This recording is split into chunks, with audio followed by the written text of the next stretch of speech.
నమస్తే అండి. Welcome to Prashanti cooking and health అండి. నేను ప్రశాంతిని. ఈరోజు వీడియోలో పిల్లలు పెద్దవాళ్ళు ఎంతో ఇష్టంగా తిని కుల్ఫీ అయి చూపిస్తానండి. కార్న్ ఫ్లోర్ కానీ అలాగే మిల్క్ పౌడర్ కానీ కస్టర్డ్ పౌడర్ కానీ ఇవేమీ లేకుండా అన్నీ మన ఇంట్లో ఉండే వాటితోనే చాలా ఈజీగా మనం తయారు చేసుకోవచ్చండి. మరి వీడియోలోకి వెళ్ళిపోదాము. ముందుగా ఒక కడాయి తీసుకొని ఈ కడాయిలోకి ఒక 3/4 లీటర్ పాలు పోసుకుంటున్నానండి. స్టవ్ వెలిగించుకొని స్టవ్ మీద పాలు పెట్టుకొని ఇవి ఇలా కలుపుతూ ఉండాలి. ఇప్పుడు ఒక మిక్సీ జార్ తీసుకొని ఒక 20 బాదం పప్పులు, ఒక 10 జీడిపప్పులు ఒక 2 గంటల ముందు నానబెట్టుకున్నానండి. ఇవి శుభ్రంగా కడిగేసుకొని నీళ్ళు పోసి నానబెట్టుకొని అవన్నీ వేసుకొని ఒక 4 యాలకులు కానీ వేసుకొని కొంచెం కచ్చా పచ్చగా మిక్సీ పట్టుకోవాలండి. బాగా మెత్తగా పేస్ట్గా కాకుండా కొంచెం నలిగినట్టు ఈ విధంగా మిక్సీ పట్టుకోవాలి. మనం కుల్ఫీ ఐస్ తినేటప్పుడు మధ్య మధ్యలో ఈ జీడిపప్పు ముక్కలు బాదం పప్పు ముక్కలు తగులుతుంటే చాలా రుచిగా ఉంటుందండి కుల్ఫీ ఐస్. మనం పోసిన పాలు చూడండి సగం పైన ఎగురుకోబోయాయి. ఇప్పుడు మనం మిక్సీ పట్టుకున్న ఈ పేస్ట్ అంతా కానీ వేసుకోవాలి. ఇలా వేసుకొని ఇదంతా బాగా కలుపుకోవాలండి. కాసేపు మళ్ళీ బాగా మరిగించుకోవాలి. కొంచెం చిక్కగా దగ్గర పడద్ది పాలు. అప్పటి వరకు ఇలా కలుపుకుంటూ ఉండాలి. ఇప్పుడు రుచికి తగినంత చక్కెర వేసుకోవాలండి.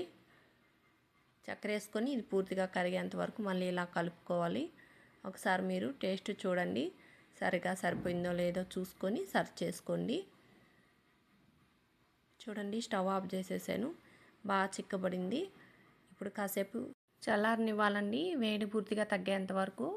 చూడండి కుల్ఫీ మౌల్స్ అండి. ఇవి 2 తీసుకున్నాను. ఇవి లేని వాళ్ళు ఇలాగ టీ గ్లాసులో అయినా చేసుకోవచ్చు. ఇవన్నీ నేను ఇలా ప్లేట్లో పెట్టుకున్నాను. ఇప్పుడు కుల్ఫీ మౌల్ తీసుకొని దీంట్లోకి ఒక కూరగింట తీసుకొని ఇదంతా నీట్గా ఇంట్లో వేసుకోవాలండి. మరి ఫుల్గా వేసేసుకుండా ఒక 3/4కి వేసుకోవాలి. ఇలా వేసుకొని దీని సిల్వర్ ఫాయిల్ అండి. ఇది కొంచెం ఇలా కట్ చేసుకొని దీంట్లో ఇలా క్లోజ్ చేసుకోవాలి. మనకి ఐస్ ఫామ్ అవ్వకుండా ఉంటుంది మన కుల్ఫీ ఐస్ మీద.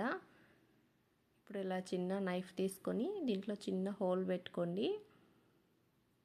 ఇలా కట్ చేసుకొని ఇప్పుడు ఐస్ స్టిక్ ఉంటుంది కదా ఇది పెట్టుకోవాలి. ఇలా మధ్యలోకి ఇలా పెట్టుకోవాలి. ఇప్పుడు టీ గ్లాసు కానీ చూపిస్తాను చూడండి. టీ గ్లాస్లో కానీ ఇదంతా వేసుకోవాలి. 3/4 గ్లాస్ వేసుకోవాలి.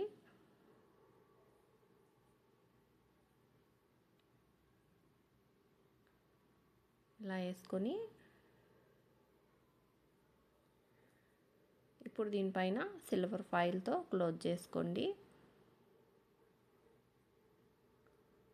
నైఫ్తో చిన్న ఘాటు పెట్టుకొని ఇలా కట్ చేసుకొని స్టిక్ పెట్టుకోండి. ఇదే విధంగా మీరు చేసుకునింది ఎన్ని కుల్ఫీలు వస్తాయో అన్ని చేసుకోండి. చూడండి ఈ విధంగా చేసుకొని ప్లేట్లో పెట్టుకొని డీప్ ఫ్రీజర్లో ఒక నైట్ అంతా ఉంచుకుంటున్నాను. మీరు 6 నుంచి 8 గంటల సేపు అయినా ఉంచుకోవచ్చండి. చూడండి నేను మార్నింగ్ చూపిస్తున్నాను. ఇవన్నీ సులభంగా వచ్చేదానికి ఒక గిన్నెలో నీళ్లు తీసుకొని ఇలాగ నీళ్ళల్లో పెట్టుకోవాలి. ఇలా పెట్టుకొని ఈ సిల్వర్ ఫాయిల్ తీసేసేయండి. ఇలా తీసేసి మీకు మరీ గట్టిగా ఉంది అనుకుంటే మళ్ళీ ఒకసారి వాటర్లో పెట్టుకొని కొంచెం మనం స్టిక్ ఇలా పట్టుకొని కదిలిస్తే వచ్చేస్తుందండి. చూడండి చాలా ఈజీగా మనం ఇంట్లోనే కుల్ఫీ ఐసులు తయారు చేసుకోవచ్చు. గ్లాస్లోది కానీ చూడండి చాలా చక్కగా వచ్చేస్తుంది. చూడండి ఎంత బాగా వచ్చిందో. ఈ ఎండల కాలంలో చల్లగా మనకి తినాలనిపిస్తుంటుంది. మనం బయటికి పోయి ఈ ఎండల్లో తెచ్చుకునే పని లేకుండా ఇంట్లో పాలు పంచదార ఉంటే మన ఇంట్లో ఉండేవాడితోనే అండి నట్స్తో ఇంకా ఆరోగ్యానికి చాలా మంచిది. మీరు కానీ ఇలా తయారు చేసుకోండి. పిల్లలు పెద్దవాళ్ళు బాగా ఇష్టంగా తింటారు. చాలా రుచిగా ఉన్నాయండి. మీరు తయారు చేసి మీకు ఎలాగొచ్చాయో కామెంట్ బాక్స్లో తెలియజేయండి ఫ్రెండ్స్. వీడియో నచ్చితే లైక్ చేయండి, షేర్ చేయండి. ఇటువంటి వీడియోస్ మరిన్ని చూడాలి అంటే మా ఛానల్ని సబ్స్క్రైబ్ చేసుకోండి. థ్యాంక్ యూ ఫర్ వాచింగ్ అండి.